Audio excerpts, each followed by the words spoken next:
چلیے آگے بڑھتے ہیں. اسی طرح وہ آیت جس کی فضیلت ثابت ہے اس میں ہے سورہ بقرہ سورہ نمبر 2 کی آیت نمبر 285 اور 286، 285 اینڈ 286 یاد رکھیں. اس کی بڑی فضیلت ثابت ہے، بڑی فضیلت.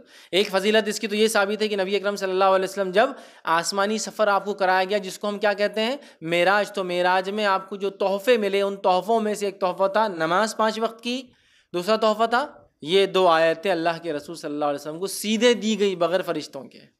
یہ 2 آیتیں وہاں ملی تھی آپ کو، کہاں؟ معراج میں. ٹھیک. بہرحال سورۃ البقرہ کی آخری 2 آیتوں کی فضیلت یاد رکھیے. رات سونے سے پہلے سورہ بقرہ کی آخری 2 آیتیں پڑھنے والا ہر آفت سے محفوظ رہتا ہے، ہر آفت سے محفوظ رہتا ہے. بخاری کی روایت ہے، ابو مسعود رضی اللہ عنہ فرماتے اور کہتے ہیں نبی اکرم صلی اللہ علیہ وسلم فرمایا جس نے رات کے وقت سونے سے پہلے سورۃ البقرہ کی آخری 2 آیتیں پڑھ لی وہ اس کے لیے کافی ہوں گی، وہ اس کے لیے کافی ہو جائیں گے. دوسری روایت میں فرمایا آپ نے سورہ بقرہ کی آخری 2 آیتیں جادو کا اثر ختم کرنے کی زبردست تاثیر رکھتی ہے. اسی طرح فرمایا جس گھر میں مسلسل 3 راتوں تک سورہ بقرہ کی آخری 2 آیتیں پڑھی جائے شیطان اس گھر سے جو ہے بھاگ جاتا ہے یا اس کے قریب نہیں آتا ہے. حدیث کے الفاظ سنیے، جامع ترمذی کی روایت ہے.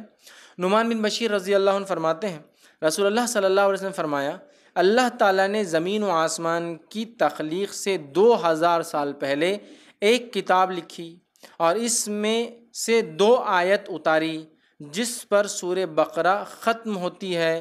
اگر یہ آیت مسلسل 3 رات تک پڑھی جائے تو شیطان اس گھر کے قریب بھی نہیں بھٹکیں گا. 3 رات تک مسلسل پڑھی جائے، ٹھیک ہے، 3 رات تک مسلسل اگر یہ آیتیں پڑھی جائے تو شیطان گھر کے قریب بھی نہیں بھٹکیں گا.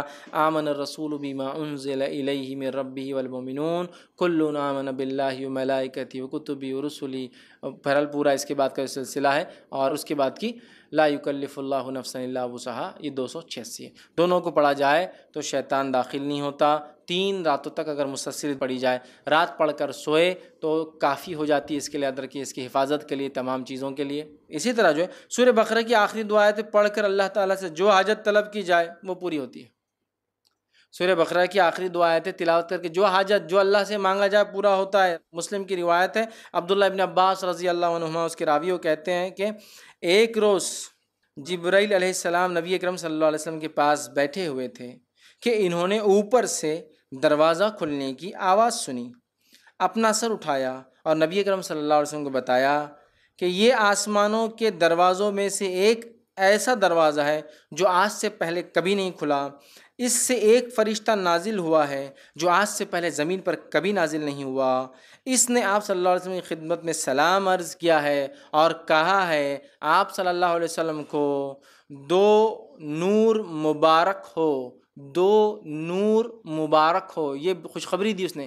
ایسے دروازے سے آیا جو آج تک نہیں کھلا، سبحان اللہ، اور ایسا فرشتہ دنیا میں آیا جو آج تک نہیں آیا. تو کہا 2 نور جو ہے مبارک ہو.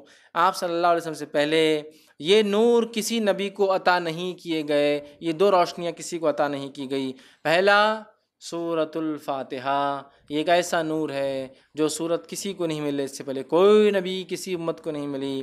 اور دوسرا فرمایا سورہ بقرہ کی آخری 2 آیتیں، جو شخص یہ 2 آیتیں پڑھے گا اسے اس کی مانگی ہوئی چیز ضرور دی جائیں گی. سبحان اللہ، کتنی بڑی فضیلت ہے. یہ صرف 2 آیتوں اور سورۃ الفاتحہ کی خوشخبری دینے ایک ایسا فرشتہ اور ایک ایسے دروازے سے آیا جو اس سے پہلے کبھی نہیں ہوا تھا. صرف بولنے کے لیے آیا، مطلب یہ تو اتر چکی تھی آیتیں، صرف بتانے، انفارمیشن دینے آیا. مطلب اللہ نے خالی ان 2، ایک سورہ فاتحہ اور ان 2 آیتوں کی انفارمیشن دینے ایک فرشتہ ایسے دروازے سے آیا جو کبھی نہیں کھلا اور پہلی بار دنیا میں آیا صرف یہ بولنے کے لیے. دیکھیے آپ کتنی اہم چیز ہے نا. تو اس کو اپنا معمول بنا لے، اپنے اذکار میں شامل کر لے ہم لوگ یہ 2 آیتوں کو. اور جو پھر مانگا جاتا ہے ان کے پڑھنے کے بعد اللہ تعالیٰ وہ رد نہیں کرتا. نبی اکرم صلی اللہ علیہ وسلم بھی جو ہے اس کو بہت کثرت سے پڑھا کرتے تھے. چلیے آگے بڑھتے ہیں.